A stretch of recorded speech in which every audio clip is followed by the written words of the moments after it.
Colosenses capítulo 1. Vamos a leer a partir del verso 3 hasta el 8. Siempre orando por vosotros, damos gracias a Dios, Padre de nuestro Señor Jesucristo, habiendo oído de vuestra fe en Cristo Jesús y del amor que tenéis a todos los santos, a causa de la esperanza que os está guardada en los cielos, de la cual ya habéis oído por la palabra verdadera del Evangelio, que ha llegado hasta vosotros, así como a todo el mundo, y lleva fruto, y crece también en vosotros, desde el día que oísteis y conocisteis la gracia de Dios en verdad, como lo habéis aprendido de Epáfras, nuestro consiervo amado, que es un fiel ministro de Cristo para vosotros. Y en base a estos versículos quisiera hablarles esta tarde acerca de la gratitud a Dios por el progreso y el avance del Evangelio. Y al leer, estudiar y meditar en la prosperidad y el avance del Evangelio, y aún más como lo vimos recientemente cuando estuvimos estudiando en el libro de los Hechos, capítulo 2, donde alrededor de 3,000 personas se añadieron al número de la iglesia de ese entonces, que fue algo maravilloso. Cada vez que leo ese pasaje me llena de emoción y veo la gloria de Dios allí. Como Dios puso a un hombre como Pedro, que lo había negado 3 veces, pero se arrepintió. Y Dios lo usó de una manera tan increíble y se glorificó salvando a 3,000 almas. Eso lo hizo Dios a través de su palabra. Y después de la predicación del apóstol Pedro y de ver la maravillosa transformación en la vida de aquellos creyentes, y después ver de nuevo en aquel discurso del mismo apóstol Pedro en Hechos 3, donde dice la Biblia más adelante que muchos que habían oído la palabra creyeron, y el número de los varones era como 5,000. Yo creo que el tiempo que transcurrió entre los 3,000 y los 5,000 fue poco. Y de un momento a otro en la iglesia habían 8,000 personas convertidas. Qué maravilloso. Pero también qué responsabilidad para la iglesia, qué responsabilidad para ese pastor o pastores, y qué responsabilidad tan grande para el pueblo de Dios, que de un momento a otro llegan 8,000 personas. Eso lo hizo Dios. Y aún más, el Señor, antes de ascender al cielo, les dio a sus discípulos la gran comisión de ir y de predicar el Evangelio a todas las naciones. Pero los discípulos no obedecieron. Ellos simplemente se limitaron a quedarse allí en Jerusalén. Y para moverlos, el Señor los movió. Y por eso tuvo que usar medios no muy agradables. Y el Señor permitió una persecución. El Señor trajo una persecución después de eso para que la iglesia saliera a predicar el Evangelio. Y eso lo vemos allí. Vamos allá a Hechos 8. Pero regresamos a Colosenses, Hechos 8.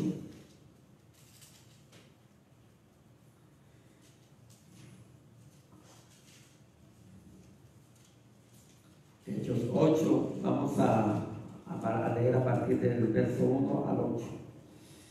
Y Saulo consentía en su muerte.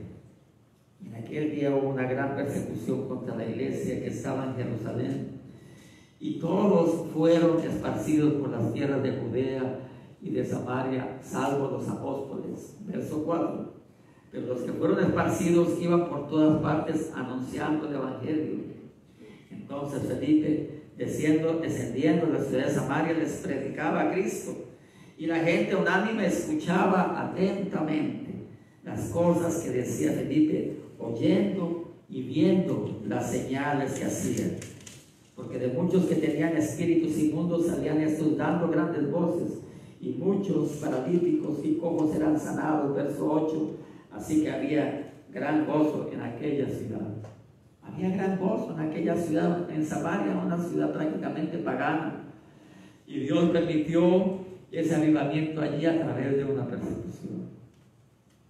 Dios obra de una manera misteriosa muchas veces, pero todo lo hace para el avance de su obra, para el avance del Evangelio, para la gloria de su nombre, y lo hace con nosotros y sin nosotros, pero ojalá lo hiciera con nosotros. Allí hubo un avivamiento en Samaria, y todo esto, mis queridos hermanos, es motivo de asombro, de adoración, de gratitud al Señor, y con la confianza de que lo que hizo ayer lo siga haciendo, como lo vimos en la época de la Reforma, y aún muchas veces después de eso. Y esto debe ser motivo de oración, esperando que Él derrame de su Espíritu Santo sobre su pueblo una vez más, como lo hemos venido haciendo, orando para que el Señor derrame de su Espíritu Santo.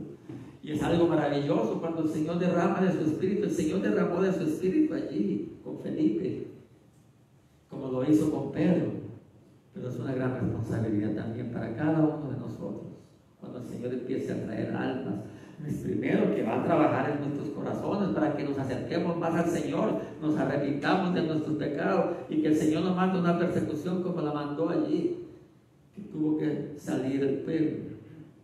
Y allí donde llegaron, el Señor trajo un avivamiento. Nosotros necesitamos la gracia y la bendición del Señor, de su Espíritu Santo. Y esperamos que Él lo haga, que Él lo hará en su tiempo, y ojalá sea nuestro. Ahora, en el pasaje que leímos en Colosenses, del 4 al 8, y nos vamos allí de nuevo a Colosenses.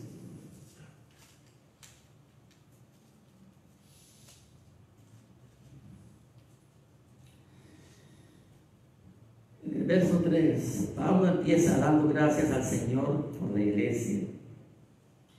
Y así como hace Pablo dando gracias al Señor por la iglesia de Colosa, de la misma manera casi lo hacen casi todas las epístolas escritas por él.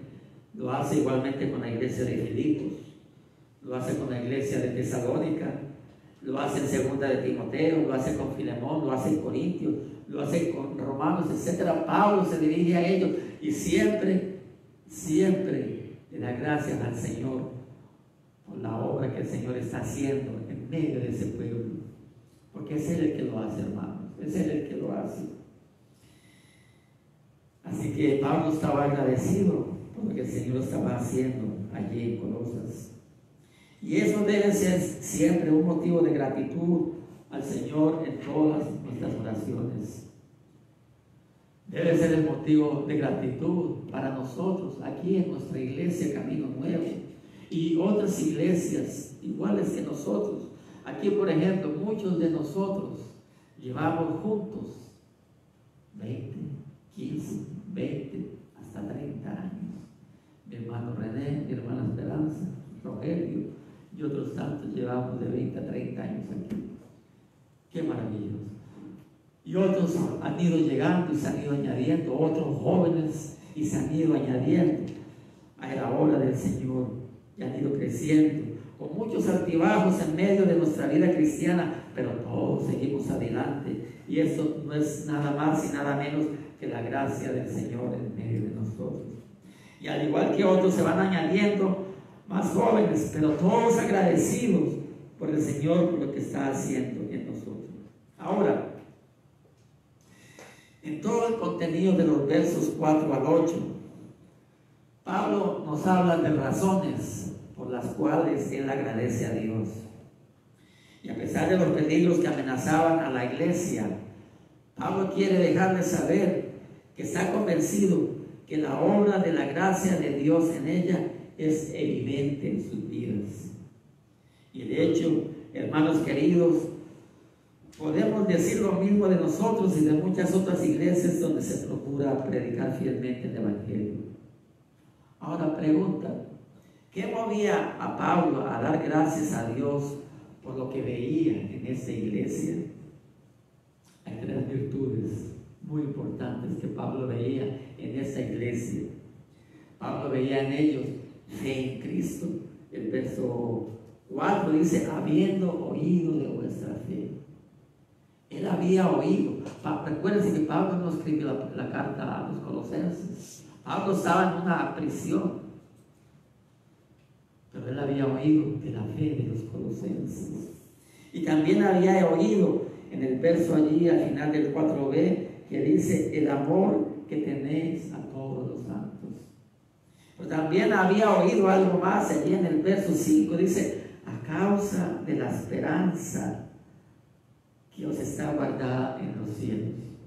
Había oído acerca de la fe de los colosas, había oído acerca del amor que se tienen allí los unos para con los otros, y había oído de esa esperanza que está guardada en los cielos. Tenemos fe, tenemos esperanza, tenemos amor. Y eso mismo lo vemos igualmente en las cartas, en las otras cartas. Vamos, por ejemplo, a Primera de Tesalonicenses, pero nos quedamos o regresamos a Colosenses. En Primera de Tesalonicenses, más adelante, 2 hojitas más adelante, en el capítulo 1, Pablo le da un saludo a la iglesia y dice en el verso 3, leámoslo a partir del verso 2, damos siempre gracias a Dios por todos vosotros, haciendo memoria de vosotros en nuestras oraciones, acordándonos sin cesar de Dios y Padre nuestro, de la obra de vuestra fe, del trabajo de vuestro amor y de vuestra constancia en la esperanza en nuestro Señor Jesucristo. Vemos allí la obra de la fe, el trabajo, el amor de ellos y la esperanza en nuestro Señor Jesucristo. Lo mismo que él veía en la iglesia de Tesalonicenses, en la iglesia de Colosas. Vamos a Romanos también y vamos a ver lo mismo. A los Romanos, capítulo 5.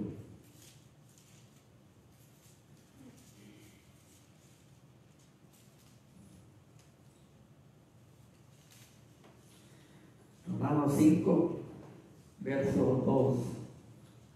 A partir de lo justificado pues por la fe, tenemos paz para con Dios por medio de nuestro Señor Jesucristo, por quien también tenemos entrada por la fe a esta gracia en la cual estamos firmes y nos gloriamos en la esperanza de la gloria de Dios. Tenemos entrada por la fe a esa gracia y nos gloriamos en la esperanza de la gloria de Dios. Y allí en el verso 5 dice, y la esperanza no avergüenza, porque el amor de Dios ha sido derramado en nuestros corazones por el Espíritu Santo que nos fue dado. Vemos allí de nuevo fe, amor, esperanza. Y otro más, y son muchas, pero voy a citar la última, como Gálatas 5.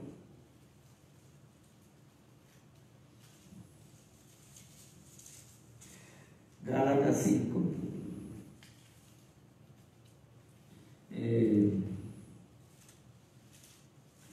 Verso 5. Pues vosotros por el Espíritu aguardamos por la fe, la esperanza de la justicia. La fe y la esperanza de la justicia por el Espíritu. Y el verso 6, porque en Cristo Jesús ni la circuncisión vale algo, ni la incircuncisión, sino la fe que obra por el amor. Vemos de nuevo la fe, la esperanza y el amor. En Primera de Pedro lo vemos, capítulo 1, 3, versos 3, 5, 8, lo vemos en Primera de Corintios 13, que habla, es el capítulo que habla acerca del amor también. Dice que la fe, la esperanza y el amor van juntas, pero de todas ellas la que predomina es el amor. Así que son y muchos más los saludos donde Pablo habla de estas tres virtudes, de estas tres gracias. El hombre, ninguno de nosotros puede elaborar o crear estas gracias. Es el Señor por su Espíritu Santo el que las da. Y al enfatizar Pablo tanto esto, al igual que el Señor Jesucristo, que cuando repetía una o dos o tres veces una oración, estaba dando a entender la importancia de lo que estaba diciendo. De cierto os digo, ¿se acuerdan? Lo decía el Señor, como quien dice, presten atención. Y Pablo está diciendo que la esperanza, que el amor y la fe son importantísimas en la vida cristiana. Todas las virtudes y todas las gracias que Dios da a su pueblo son importantísimas. No desechemos ninguna. Pero aquí vemos que Pablo habla específicamente que eso veía él en ese pueblo, y también otros lo veían, la fe de ellos en el Señor Jesús, el amor que tenían los unos hacia los otros y la esperanza de la gloria eterna.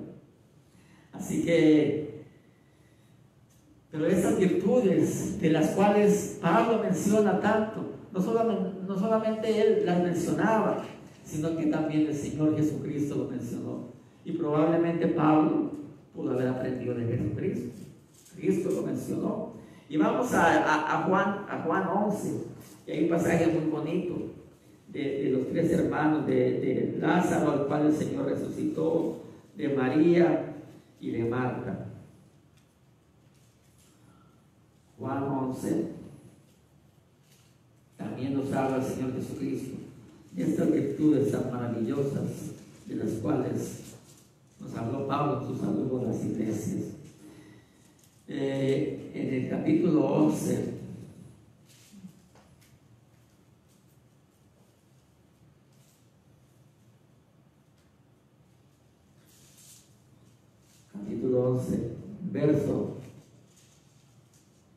verso 5. Leámoslo a partir del verso 3. Lázaro estaba enfermo, y enviaron pues las hermanas para decir a Jesús: Señor, he aquí el que amas está enfermo. Ese pasaje siempre me llama la atención. Señor, he aquí el que amas está enfermo. Ellas no le dijeron: Señor, sana a Lázaro, como muchas veces decimos nosotros: Señor, sánalo. Señor, he aquí el que está enfermo. Como quien dice: Señor, te lo ponemos en tu presencia. Oyéndolo, Jesús dijo: esta enfermedad no es para muerte, sino para la gloria de Dios, para que el Hijo de Dios sea glorificado por ella. Y el verso 5 dice: y amaba Jesús a Marta, a su hermana y a Lázaro. Jesús da el ejemplo aquí amando. Jesús amaba a todo el mundo, hasta los incrédulos, hasta aquellos que lo rechazaban. Jesús los amaba, pero Jesús tenía un cariño muy especial por estos hermanos, y cada vez que tenía que ir a Jerusalén pasaba por allí, por casa de ellos, y se hospedaba, y Jesús los amaba y tenía un buen tiempo con ellos. Jesús amaba a Marta, a su hermana y a Lázaro. Y él da el ejemplo de que debemos amar a aquellos que forman parte de su pueblo. ¿Cómo no nos debemos amar, hermanos? Si el Señor ha derramado su Espíritu sobre nosotros y nos ha dado la capacidad de amar. Y un día estaremos por toda la eternidad en el cielo. Y como no nos vamos a amar allí, debemos empezar amándonos aquí también. Y el ejemplo nos lo da el Señor Jesucristo. Y allí sigamos buscando en el verso 34, en el capítulo 11. Ya había muerto Lázaro. Dice la Biblia que después hacía 4 días que lo habían enterrado. En el verso 34 le pregunta: ¿dónde le pusiste? Le dijeron: Señor, ven y ve. Y el Señor Jesús lloró. Yo creo que es uno de los pocos pasajes en la Biblia que habla de que el Señor Jesús lloró. El Señor Jesús lloraba también, porque Él fue hombre, Él fue un ser humano igual que tú y yo. Él era Dios, pero a la vez Él tenía una humanidad, era hombre, y Él tenía también sentimientos, y lloraba al ver la tristeza, especialmente de las hermanas de Lázaro y de todos aquellos que estaban allí. El Señor Jesús lloró. Y en el verso 35 dijeron entonces los judíos: mirad cómo le amaban. Él dio testimonio del amor hacia Lázaro. Y qué bueno que aquellos que nos conocen, amigos o aún familiares, digan: esos hermanos se aman, comparten sus alegrías, comparten sus gozos, comparten sus dolores, comparten sus tristezas. Lloramos con los que lloran y nos reímos con los que se ríen. El Señor Jesús amaba y dio buen testimonio, y los que lo rodeaban dijeron: mira cómo le amaba. Y vemos el amor del Señor Jesús dando un testimonio ante los incrédulos de su amor. Jesús, con un corazón tierno y compasivo. Así que aquí vemos a Jesús amando a su pueblo. Pero también el Señor Jesús nos habla de la esperanza. Allí en el verso 4, en capítulo 11, dice que en el verso 4, dice, hablando de la enfermedad de Lázaro antes de que se muriera, esa enfermedad no es para muerte, sino para la gloria de Dios, para que el Hijo de Dios sea glorificado por ella.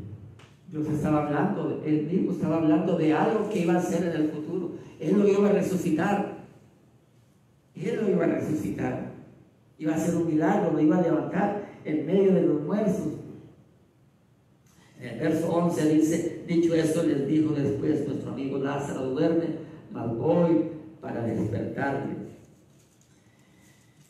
En el verso 21, el Señor está hablando con Marta, la hermana de Lázaro, y le dice Marta a Jesús, Señor, si hubieses estado aquí, mi hermano no habría muerto.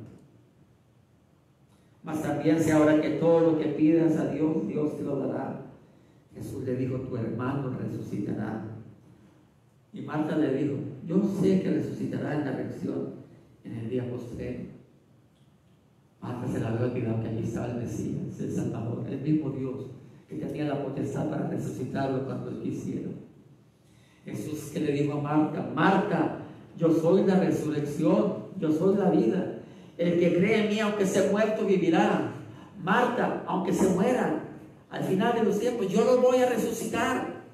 Pero también en el verso 26, y todo aquel que vive y cree en mí, no morirá eternamente. O sea, si se murieron, van a resucitar al final de los tiempos. Pero cuando yo venga, los que sean vivos, dice aquí que también, y si han creído en el Señor, ellos no van a morir eternamente. O sea que no van a morir para perdición, ni para condenación. Y el Señor está hablando aquí de la esperanza gloriosa, de la vida eterna, la resurrección de los muertos, la venida de Jesucristo, la transformación de su pueblo, la llevada a los cielos, cielo nuevo, tierra nueva. La esperanza de gloria del pueblo de Dios.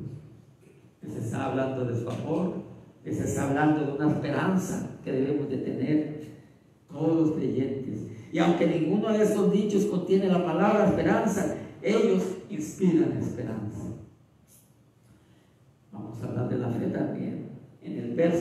Allí en el verso 26, el Señor le dice a Marta, y todo aquel que vive y cree en mí no morirá. ¿Crees esto? ¿Crees esto? ¿Crees tú, mi querido hermano, que el que vive y cree en Él no morirá eternamente? Y si morimos, Él es la resurrección y Él es la vida, y hemos creído en Él, y aunque estemos muertos, viviremos. ¿Lo creemos? ¿Lo crees tú? Bueno, lo creemos.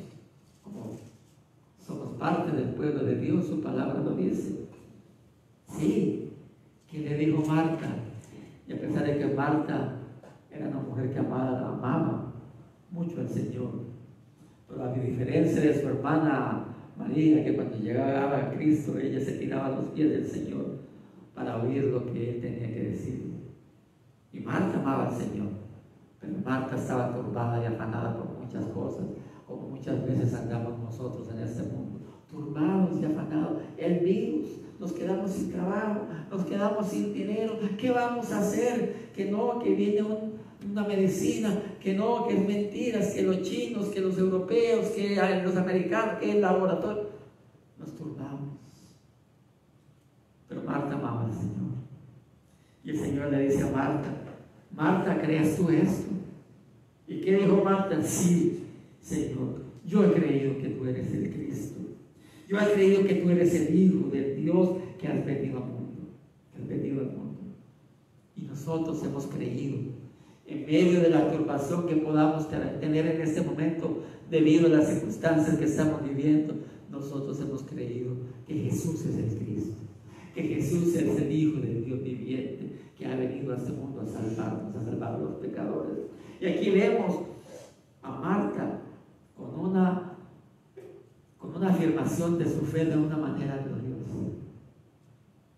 Y es una afirmación que nos dice, esta era una verdadera hija de Dios. Así que vemos allí cómo están unidas la fe, la esperanza, el amor y la fe que dice: el que vive en mí y cree no morirá eternamente. Y en el verso 40 Jesús le dice,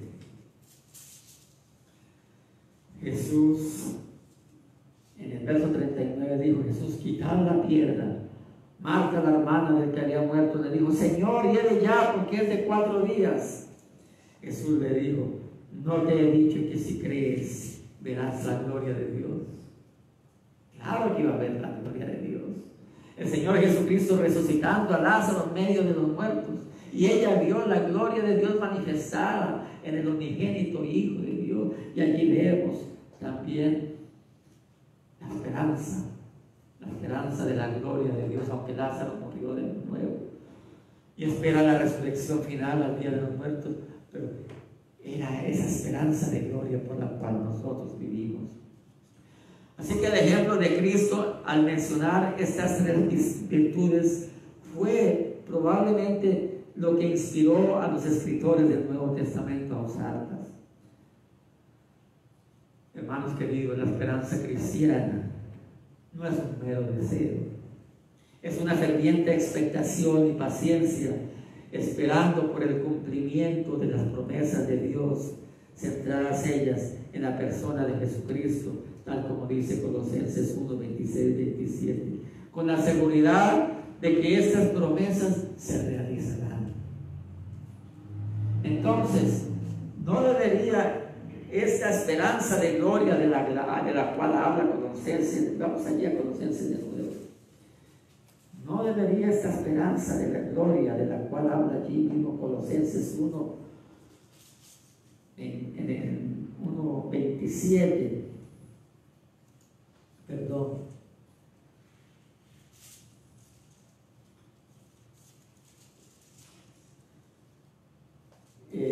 Colosenses 1:27.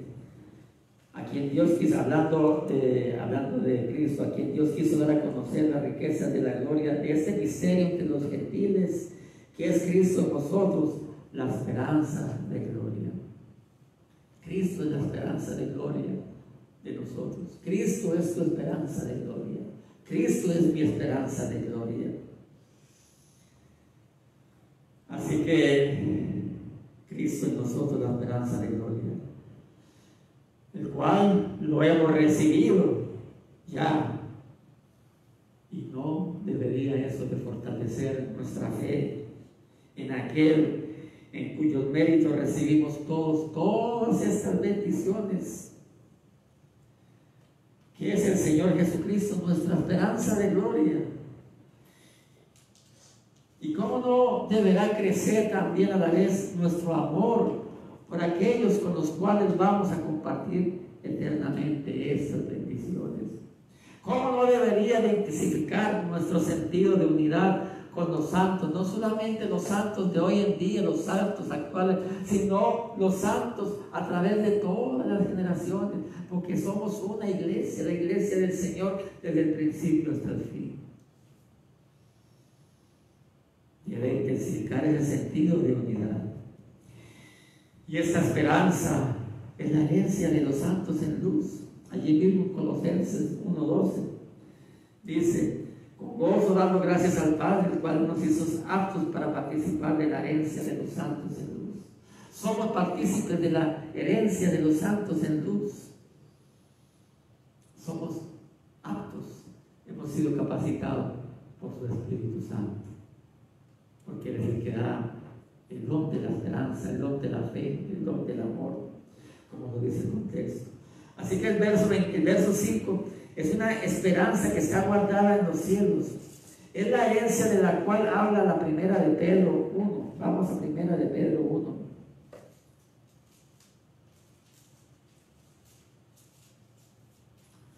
Primera de Pedro capítulo 1. Leamos a partir del verso 3.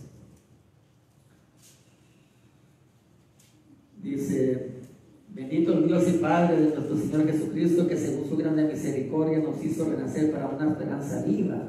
Es una esperanza viva por la resurrección de Jesucristo de los muertos, para una herencia incorruptible, incontaminada e inmarcesible, reservada en los cielos para vosotros. Qué maravilloso. Esa es la herencia de gloria que tenemos nosotros, hermanos. En medio de estas circunstancias que estamos viviendo con la pandemia, no nos enfoquemos en las cosas terrenas. No nos enfoquemos en lo que dicen las noticias, la televisión, en lo que dice YouTube, en lo que dice el internet.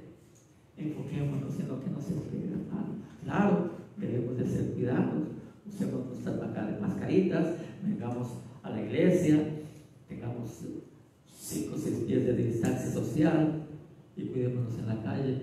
Pero que nuestro enfoque no esté enfocado aquí en la tierra como estaban los impíos. La gente se está muriendo afuera del terror, del miedo. Usted pone las noticias y la gente hasta llora de miedo por lo que está sucediendo hoy en día, y no hablan sino de muertos.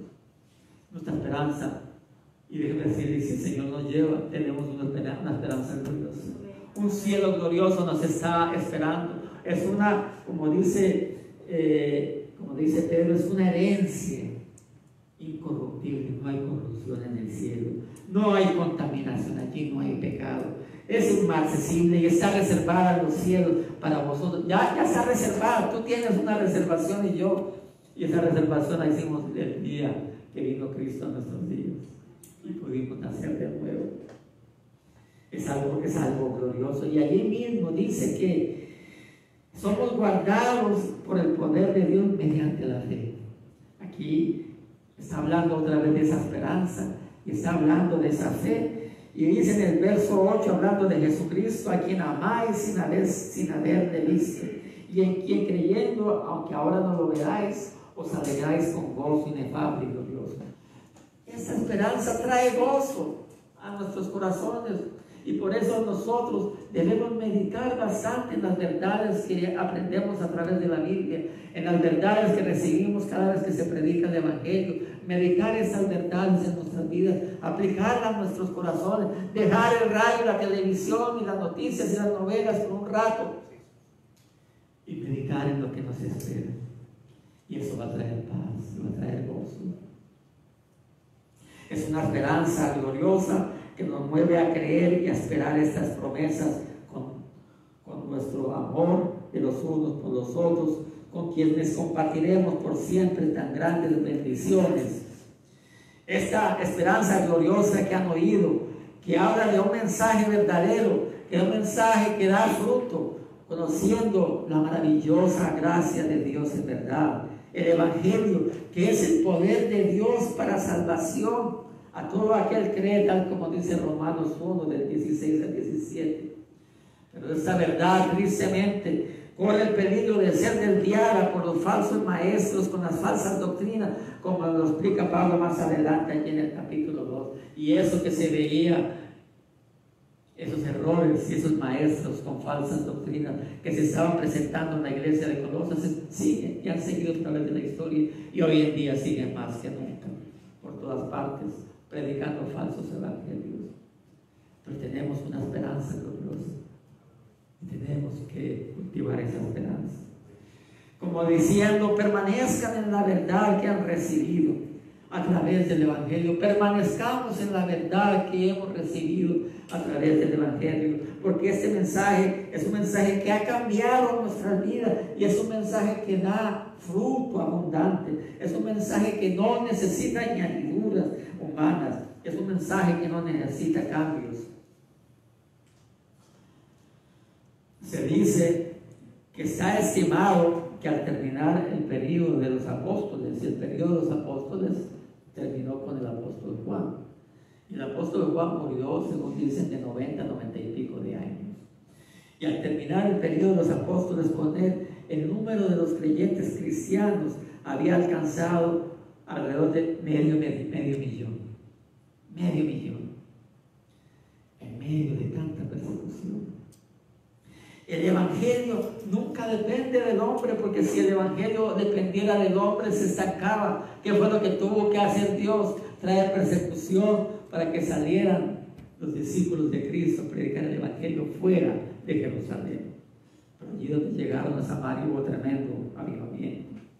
El Señor no depende de los hombres, ni aun de Pablo. Es un trabajo de Dios solo. Pero Él se agrada de usar a hombres débiles como a ti y como a mí. ¿Qué frutos tan maravillosos produce?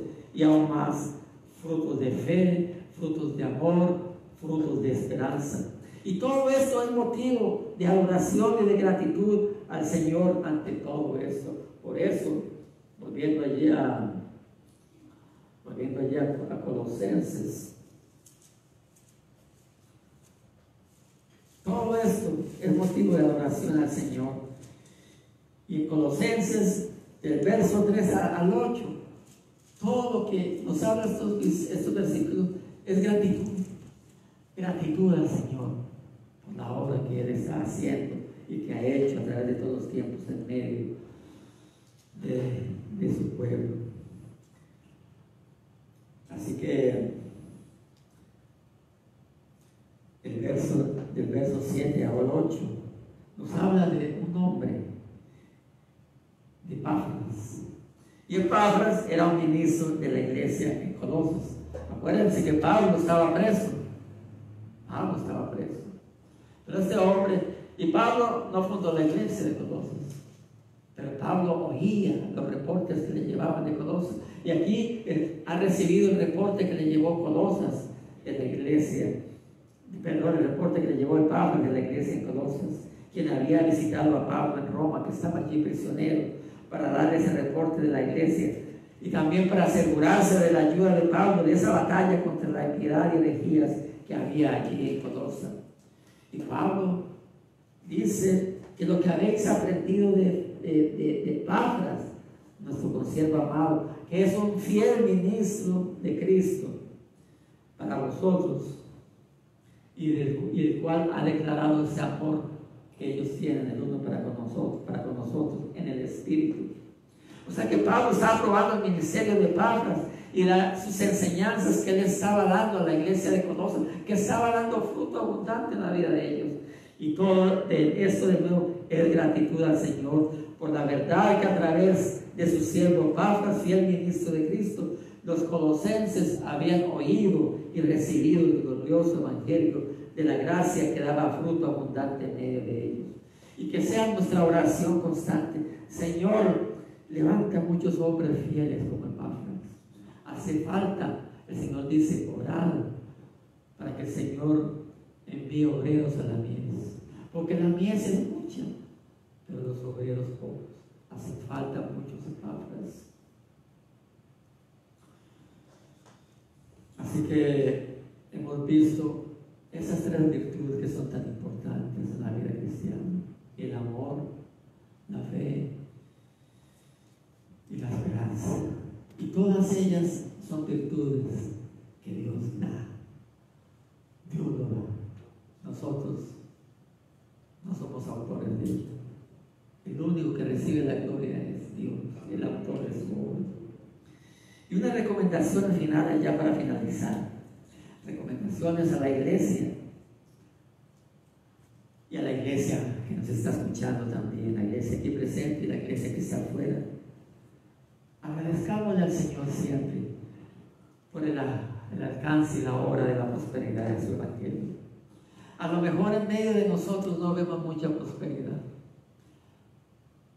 A lo mejor muchos piensan que la prosperidad viene por muchos números, mucha gente. Y qué bueno que venga gente, porque mientras más gente venga, más van a escuchar al evangelio y más Dios se va a glorificar, si es que Dios nos quiere ver. Pero aquí en medio de nosotros Dios también está haciendo una obra gloriosa en nuestras vidas, como dije antes. El hecho de que perseveramos es la obra de la gracia de Dios. El hecho de que muchos lleven aquí 30 años, 20, 15, 10, 2, 3 años, es la obra de la gracia de Dios. El hecho de que Dios esté trabajando en los corazones de algunos que están llegando nuevos y están conociendo esa gloria maravillosa, es la obra de Dios. Dios está obrando en medio de nosotros. Y aún más, cuanto no más debemos de estar agradecidos, porque por años le pedimos al Señor que nos proveyera de un local.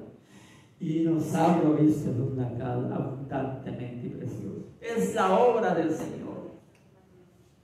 Debemos de ser agradecidos y siempre agradecerle al Señor por su obra y por todo lo que está haciendo.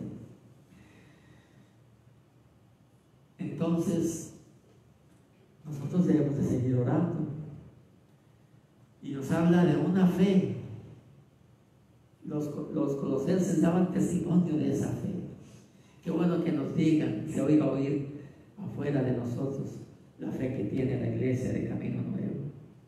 Y veamos qué dice Lucas 17. Vamos a Lucas 17.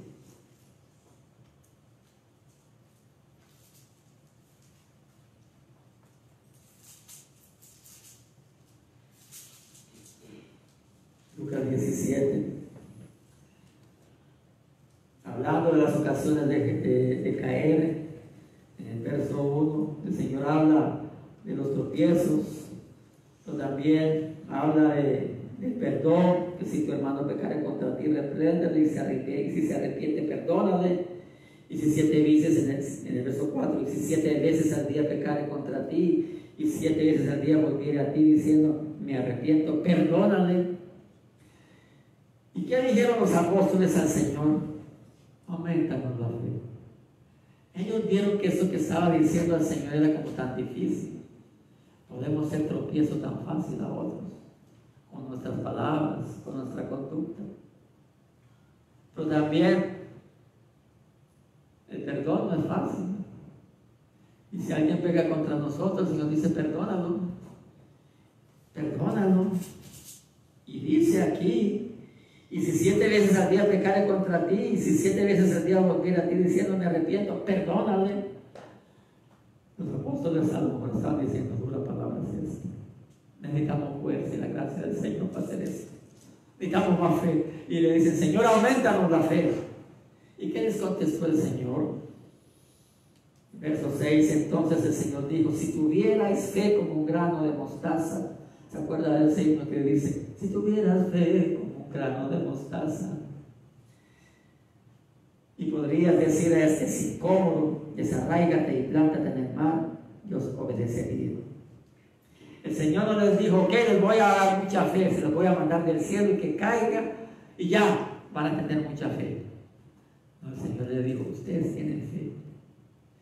Y aunque puede ser una fe pequeña, como la del grano de mostaza, que es pequeña, pero a medida que va creciendo, se va volviendo un árbol grande y frondoso, donde las aves del cielo llegan y anidan. Si usted tuviera fe como un grano de mostaza, el Señor les está diciendo, tiene fe, es pequeño. Pero ustedes lo que necesitan es mirar más a Dios, refugiarse en Él, tener comunión con Él, aprender más de Él, someterse a Él. Y a medida que vaya pasando los días y conociendo a Dios a través de su palabra y viviendo esa fe se va a aumentar y va a ir creciendo como un árbol, como el grano de mostaza. O sea que esa fe hay que cultivarla. Así que tenemos que pedirle al Señor por nuestra fe que podamos hacerla crecer y cultivar como ese grano de mostaza. Pero también nosotros debemos de orar al Señor para que crezcamos en esa esperanza. Esa esperanza es muy importante. Y vamos a Romanos 15. Ya estoy terminando, hermanos.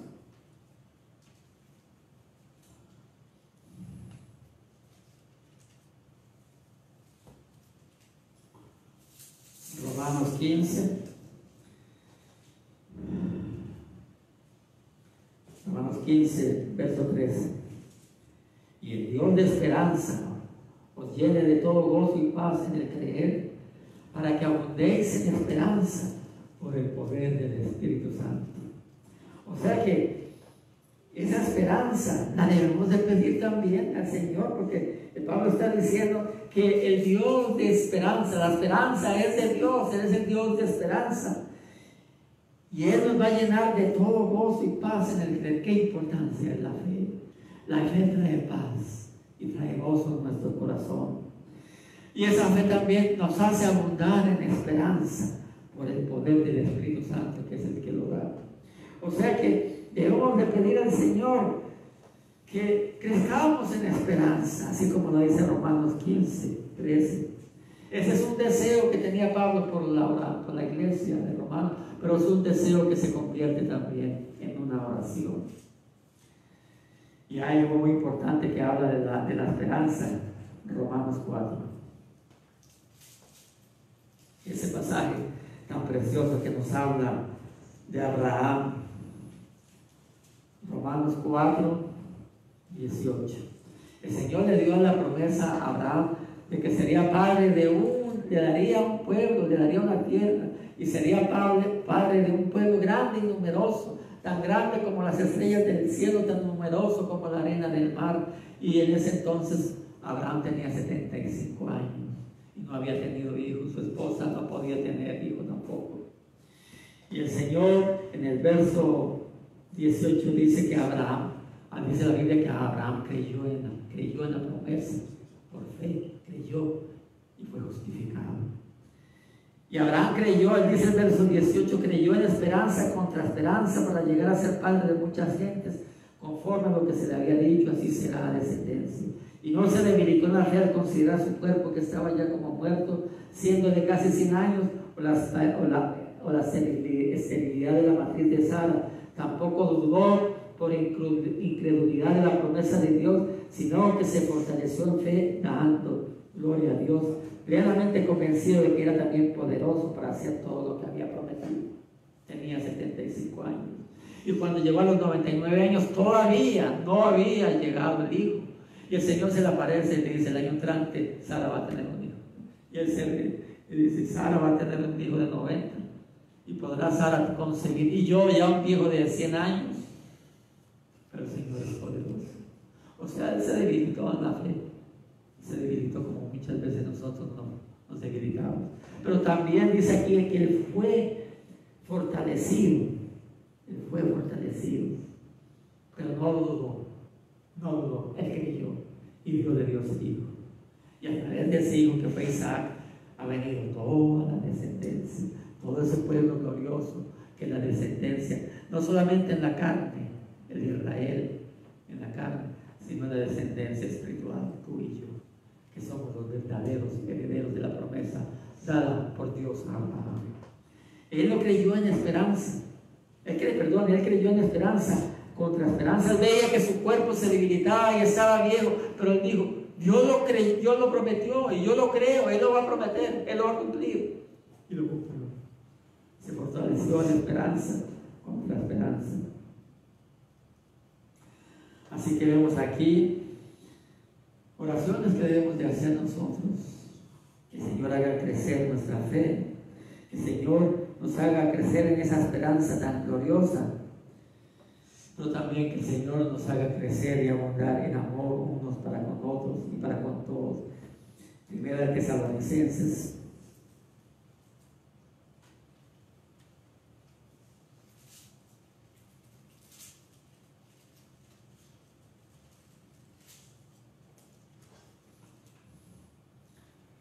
Primera de Tesalonicenses 3, 12. Primera de Tesalonicenses 3, verso 12. Y el Señor nos haga crecer y abundar en amor unos para con otros y para con todos, como también lo hacemos nosotros para con vosotros. El Señor nos haga crecer y abundar en amor unos para con nosotros. Es el Señor que nos hace crecer y abundar en amor unos para con nosotros. Si tu amor está débil para con tus hermanos, aquí hay una promesa muy bonita: que el Señor nos haga crecer en amor. Tenemos que amarnos, hermanos, porque también hay algo horrible que dice aquí en Primera de Juan. En Primera de Juan, y ya es el último texto que cito, en Primera de Juan 4. Primera de Juan 4 dice: amados, 4:7. Amados, amémonos unos a otros, porque el amor es de Dios, y todo aquel que ama es nacido de Dios y conoce a Dios. Déjame decirte, ¿has tú nacido de nuevo? Si has nacido de nuevo, tú y yo tenemos la capacidad de amarnos unos a otros, porque el amor es de Dios, y Dios ha derramado su Espíritu Santo sobre todos nosotros, y Dios es el que da ese amor, y debemos de amarnos unos a otros, porque somos el pueblo de Dios. Cristo nos dio testimonio amando a Lázaro, amando a Marta, amando a María, amando al pueblo, amando al mundo, especialmente su pueblo por el cual murió. Y allí en el verso 8, allí en 4:8, el que no ama no ha conocido a Dios, porque Dios es amor. Si alguien no ama a su hermano, no ha conocido a Dios. Puede hablar mucho de Dios, puede leer la Biblia, puede venir a la iglesia, puede tener mucha religión, puede creer mucho en Jesús, puede mucho creer en la Virgen María, puede creer en el Papa, puede creer en el sacerdote, puede creer en el pastor. Pero si no ama, no ha conocido a Dios. Y no ha conocido a Dios porque no ha nacido de nuevo. Y el que no naciere de nuevo, dice Juan 3, que no podrá entrar al reino de los cielos. Es un don de Dios. Y allí en el verso 11 dice: amados, si Dios nos ha amado así, también, si Dios nos ha amado así, debemos también nosotros amarnos unos a nosotros. ¿Y de qué manera nos amó Dios? Bueno, dice el verso 10, en que envió a su Hijo en propiciación por nuestros pecados. Y allí, en el verso 20, y si alguno dice: yo amo a Dios, y aborrece a su hermano, es mentiroso. Pues el que no ama a su hermano, a quien ha visto, ¿cómo puede amar a Dios a quien no ha visto? Si aquel aborrece a su hermano, no ama a Dios, no ama a Dios, es mentiroso, porque no ama a aquel al cual ve, y aquel a quien no ha visto que es Dios, ¿cómo puede decir que lo ama? Y nosotros tenemos este mandamiento de Él: el que ama a Dios, ame también a su hermano. O sea que es un mandamiento.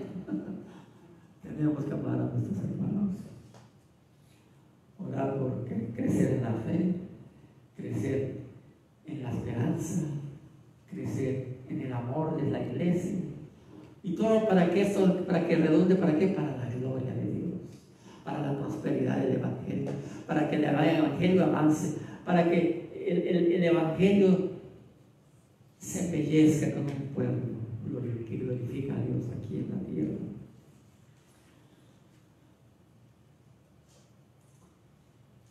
Ahora, sin fe, a aquellos que me escuchan y que probablemente no conocen a Cristo, sin fe tú no puedes agradar a Dios, porque Hebreos 11:6 dice que para acercarse a Dios es necesario que nos acerquemos por medio de la fe. Sin esa gloriosa esperanza de la vida eterna, no podrás ir al cielo. Porque nuestro enfoque, el enfoque del creyente, tiene que estar enfocado en el cielo, donde está sentado Cristo a la diestra del Padre. No enfocado en las cosas terrenas, en las cosas materiales, en los placeres, en las cosas materiales. Todo esto se acaba. El enfoque del verdadero creyente está en lo celestial. Ahora estamos en este mundo y tenemos que vivir en este mundo, pero con el enfoque de lo eterno. Y sin ese amor no se puede obedecer al mandamiento de que nos amemos unos a otros. O sea, el que no tenga esa fe, el que no tenga esa esperanza y el que no tenga ese amor está en sus pecados. No se ha convertido al Señor, no se ha arrepentido, no tiene entrada al cielo. Si se muere en cualquier momento, se va para el infierno, porque no ha creído en aquel que vino a morir por los pecados de los pecadores, ni ha reconocido su miseria, su necesidad, ni se ha refugiado en la justicia de aquel. Amigos, en Cristo, ven a Él. Reconoce tu pecado, tu miseria, tu necesidad, la necesidad de un Salvador, y clama de corazón a Dios por su misericordia. Dios da vida nueva por su Espíritu Santo, y dice la Biblia que todo el que viene a Él, Él no lo rechazará si llega con corazón contrito y humillado.